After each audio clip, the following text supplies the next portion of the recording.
this memory stands out more vividly than most.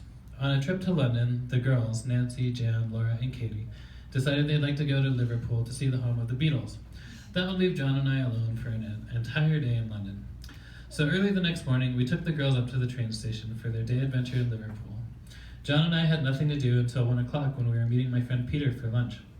We walked about 7 or 8 miles that morning, visiting a couple of sites along the Thames, before meeting Peter and his business associate at the restaurant.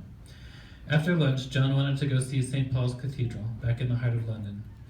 It would have made much more sense to take the tube, but Peter insisted on driving us in his new bright blue Bentley convertible, top down, in the 50-degree London weather.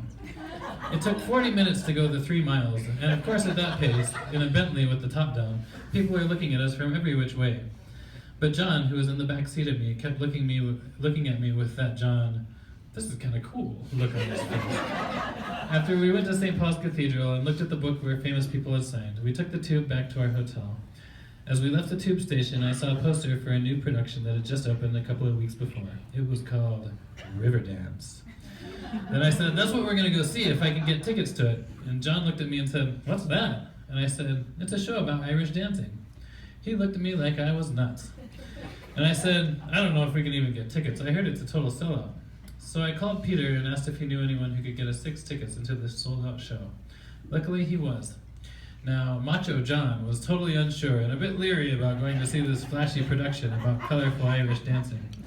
But at the end of the show, I'll never forget John saying, that was just one of the best things I've ever seen. At the conclusion of our vacation, I asked Laura what the highlight of her European trip had been, and she said, everything, all of it, but especially Riverdance. It made Jan and I feel so good that we had all been able to share such a totally great and memorable highlight of an already wonderful vacation. John was the greatest to be around. Whenever we visited in Colorado, I always looked forward to spending time with John, and I was always glad to have time with him when our families got together out in California. He was truly my brother. In 43 years, we never had a crossword, an argument, or any kind of disagreement. John was one of the most agreeable souls I ever met. I'll miss my brother John very much, as will Jan, Carrie, Caitlin, and the rest of the Cota Delgado family.